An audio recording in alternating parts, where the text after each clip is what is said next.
नमः शिवाय।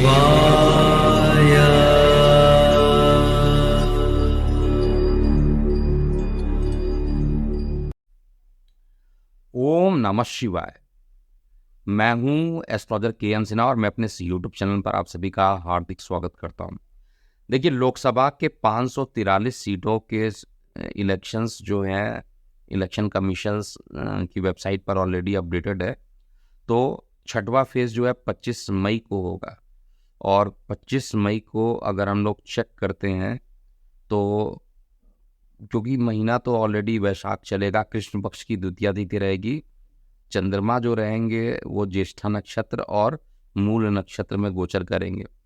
प्रत्येक पार्टी को कितनी कितनी सीटें मिलेगी, बेसिकली हम लोग बात करेंगे सिक्स्थ फेज में, जो कि 57 लोकसभा चुनाव के रिजल्ट आएंगे। मतलब उस समय वोटिंग होगा, रिजल्ट तो 4 जून को होगा, लेकिन 25 मई को छठवें चरण के लिए मतदान होंगे।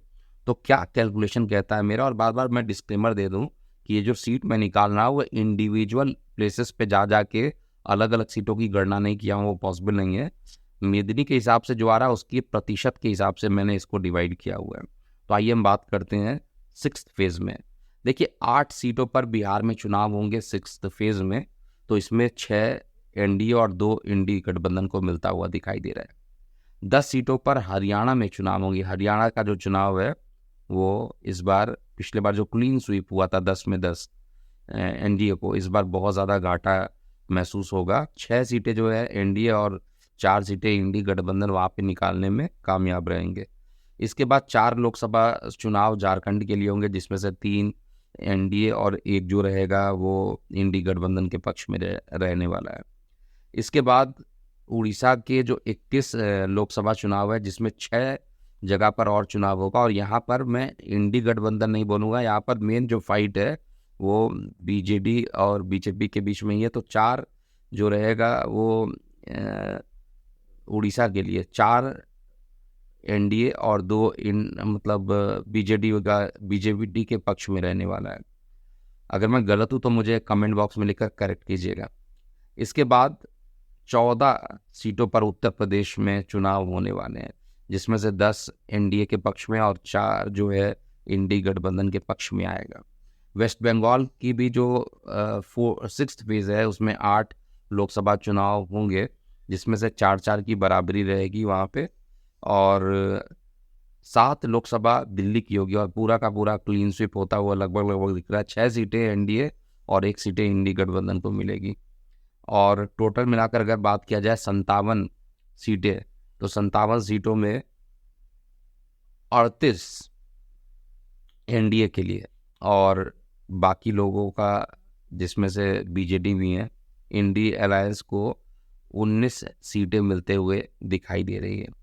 तो टोटल मिलाकर कहा जाए तो 38 और 19 का कॉम्बिनेशन यहाँ पर बनने वाला। अगेन 57 है, 57 के 57 सीटें यहाँ पर आते हुए दिख रही है। अदर की बात किया जाए तो अदर वो सभी होंगे जो कि ना ही एनडीए में है, ना ही इंडी गठबंधन में है, उस तरीके से।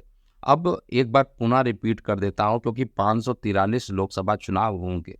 तो पहला जो फेज रहेगा वो नेक टू नेक फाइट होने वाला है, 51-51 का लगभग बराबरी होगी। दूसरा जो फेज होगा उसमें थोड़ा सा फाइट, उसमें भी बराबरी होगा, क्योंकि 89 लोकसभा चुनाव पर फाइट होगा। 45 और 43 का कॉम्बिनेशन बन रहा है एनडीए और इंडी को लेकर। इसके बाद सबसे बड़ा मार्जिन थर्ड फेज में आएगा। थर्ड फेज का जो चुनाव रहेगा वो एनडीए के फेज में एकदम से पहुंच जाएगा। 76 और 15 का कॉम्बिनेशन बनेगा और 41-26 का कॉम्बिनेशन चौथे चरण में बनेगा एनडीए और इंडी का। 32 एनडीए और 16 इंडी गठबंधन जो रहेंगे वो फिफ्थ फेज में रहेंगे। और सिक्स्थ फेज की बात अभी ऑलरेडी किया है 57 सीटों में, जिसमें 38 जो सीटें रहेंगी वो एनडीए और 19 सीटें जो रहेगी इंडी गठबंधन को मिलता हुआ दिखाई देगा। तो अब हम लास्ट फेज की बात करेंगे अगले वीडियो में, और आप अपनी प्रतिक्रिया कमेंट सेक्शन में ज़रूर लिखिएगा। रिसर्च करके पूरा का पूरा बनाया गया, पार्ट वाइज बनाया गया है, और अलग इंडिविजुअली जो है वो आने वाले समय में इसको होली के बाद मैं इसको पोस्ट करूंगा। तो अभी के लिए इतना ही। मैं हूँ एस्ट्रोलॉजर के सिन्हा। ओम नमः शिवाय। है।